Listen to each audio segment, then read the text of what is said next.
They say the church is a place of refuge, but what happens when that refuge turns into a nightmare?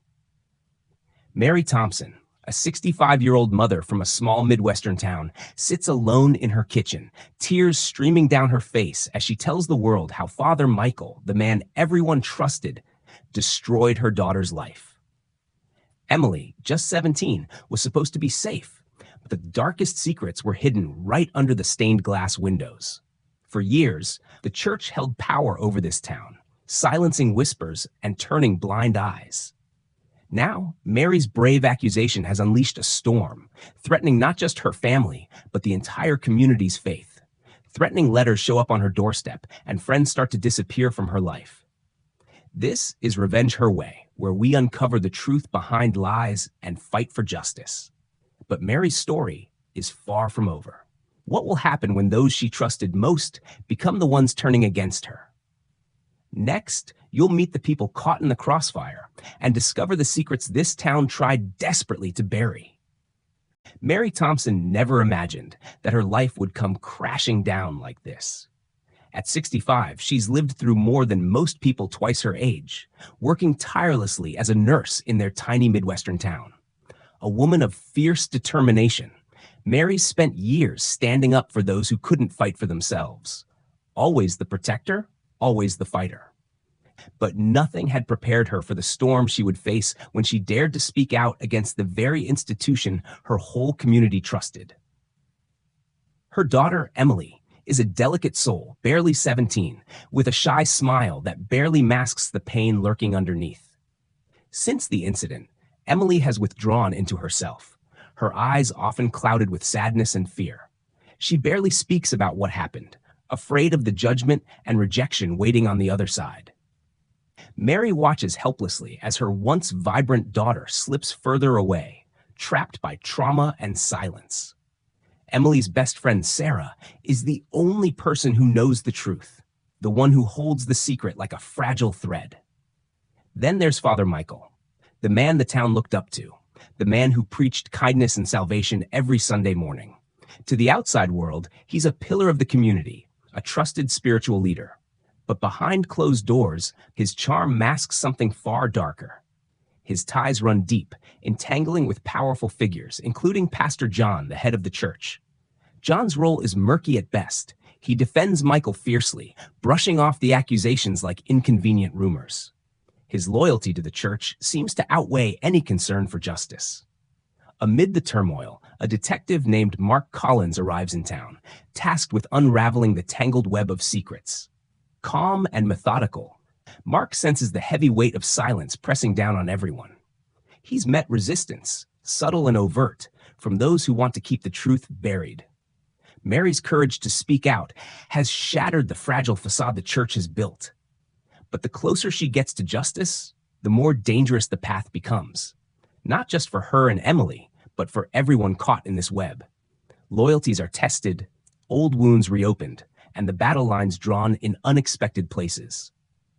As the tension rises, Mary receives a chilling message, a letter slipped under her door, warning her to stop.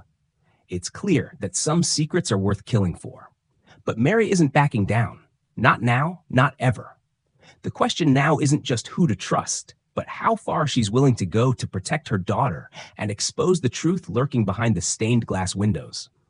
And just when she thinks she might finally find an ally, a shocking betrayal turns everything upside down. Emily started changing in ways Mary couldn't ignore. Suddenly withdrawn, avoiding her gaze, and growing frantic whenever Father Michael's name or presence came up. One afternoon, Mary caught her daughter flinching at the sound of a church bell, tears welling in her eyes, heart pounding like a trapped bird. Emily's silence was louder than words. When Mary gently pressed, the fragile walls Emily had built around herself cracked just a little. She broke down in tears but refused to say a thing. The church, meanwhile, was the picture of normalcy. Every Sunday, Father Michael would step up to the pulpit, smiling warmly, delivering sermons that drew the whole town in like a magnet.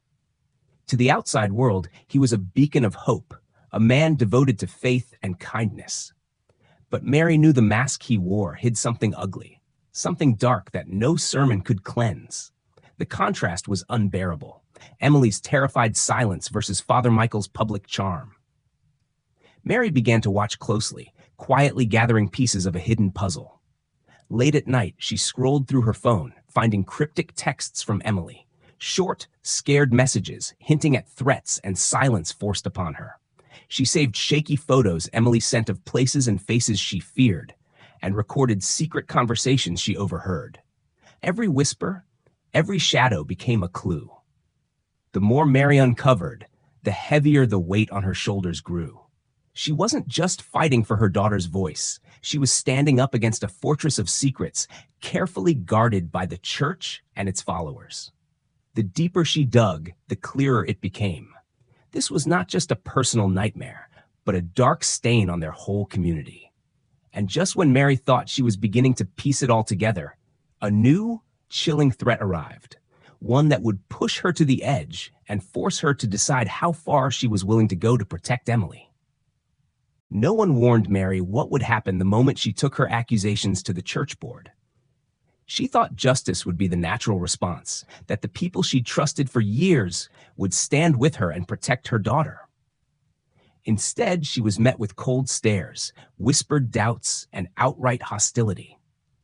The very community that had once praised her for her kindness now turned its back, branding her a liar, a troublemaker trying to tear apart the fabric of their faith.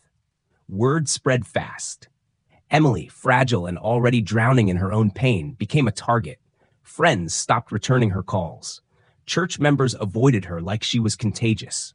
Hurtful rumors surfaced, whispers that Emily was making it all up for attention, that Mary had twisted the truth. The isolation suffocated them both, and Mary watched helplessly as her daughter's fragile spirit cracked under the pressure. The walls of family, the one place Mary expected support, began to crumble too. Her older brother David confronted her with an ultimatum: withdraw the accusations or risk shattering the family name forever. Think about the reputation, he said coldly. This could ruin us all. Mary's heart shattered. How could blood turn so cold when their daughter's life was at stake? Amidst the chaos, a secret slipped through the cracks. A leaked video showing Pastor John in a private meeting with the church's lawyer. Their faces tense, their voices hushed. The content of that conversation would shake everything Mary thought she knew about the church and the people who claimed to protect her family. What was Pastor John hiding, and how far would they go to keep it buried? Mary never expected betrayal to cut so deeply, especially from those she once trusted. As she dug deeper, she uncovered what no one dared to admit. Pastor John had been shielding Father Michael all along. The church's image mattered more than the pain of its victims. Secret meetings, hushed conversations, and carefully crafted lies were all part of a plan to keep the truth buried beneath polished sermons and Sunday smiles.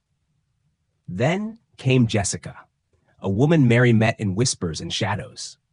Jessica, once a bright, hopeful girl, had been another victim of Father Michael's abuse years ago. But fear had silenced her, threats keeping her locked in silence. It was only through Mary's relentless pursuit that Jessica found the courage to step forward, adding her voice to the growing chorus demanding justice. Meanwhile, the cracks in Mary's family grew wider and more painful. David, once her strongest ally, had turned his back, choosing to defend the church rather than his own sister and niece. He accused Mary of tearing their family apart and sided with those who denied the truth. Their conversations turned to cold arguments, love and loyalty, twisted into bitterness and pain. But Emily refused to stay silent.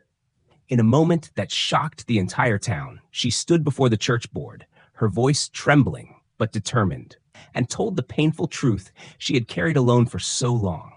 The room fell into stunned silence. What she revealed would change everything. Just when it seemed the truth might finally win, Mary and Emily found a new threat waiting for them. A chilling letter slipped under their door, warning them to stop. And as the police finally stepped into the picture, the battle for justice was only beginning.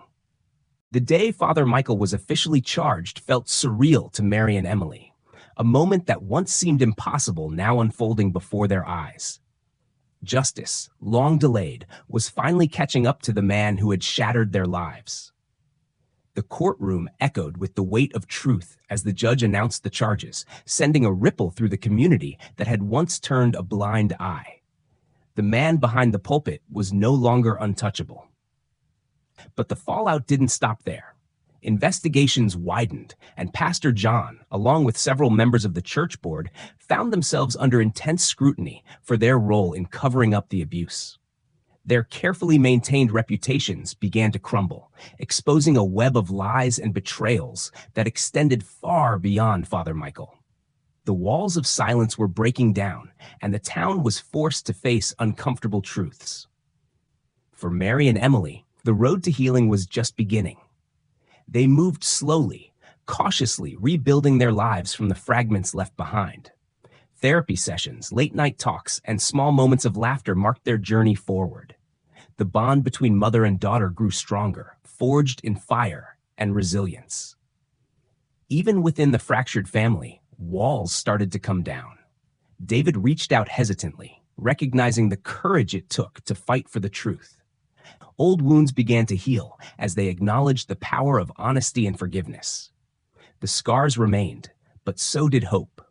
Just when it seemed the storm was settling, a new message arrived, an anonymous letter with a warning that the battle wasn't over yet.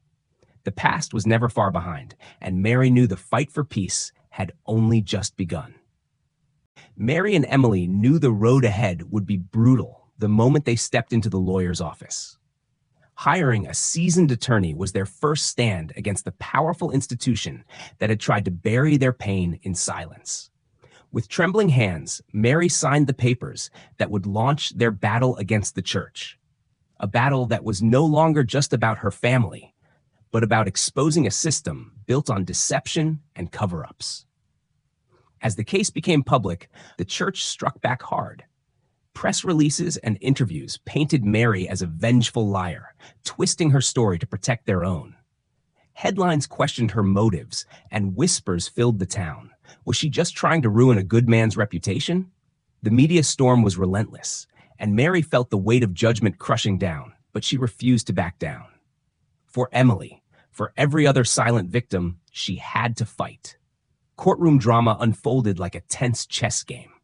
Mary's lawyer laid out the damning evidence with precision: the secret recordings, the texts, the testimonies from other victims who dared to speak out. Across the aisle, the church's legal team fired back with every defense they could muster, attacking the credibility of the accusers and trying to discredit Mary at every turn. The tension was palpable as emotions ran high, the courtroom a battleground of truth and lies. Then, courage sparked a movement. More survivors found their voices, joining Mary and Emily's fight. Their stories gave weight to the cause, sparking outrage beyond their small town and shining a light on abuses hidden for far too long. It was no longer just a family's fight. It became a crusade for justice. Just when hope seemed within reach, a new bombshell dropped. The results of forensic tests that could change everything were about to be revealed. There are nights when the silence feels heavier than any words I could say. When the memories creep back in uninvited and the weight of what happened feels almost too much to carry. I've fought battles most people can't even imagine, not just against a man, but against a system that wanted me to stay quiet, against a world that tried to convince me that my pain didn't matter. But here I am, still standing, still speaking, still fighting for the truth. Justice wasn't just about seeing Father Michael face the consequences. It was about reclaiming our voices, our dignity, and reminding everyone who's been silenced that they deserve to be heard. No institution, no matter how powerful, is above justice. No one has the right to take away your truth, your courage, or your hope. Yet even now, as the courtroom lights dim and the headlines fade, the scars remain. Some wounds don't heal so neatly. There's still anger, still fear. There are things left unsaid, words caught in throats, tears that never fell. Forgiveness isn't a destination, it's a journey. And sometimes the hardest part is just to keep moving forward without forgetting. If this story touches something inside you, if you've ever felt alone, unheard, or powerless, I want you to know you're not.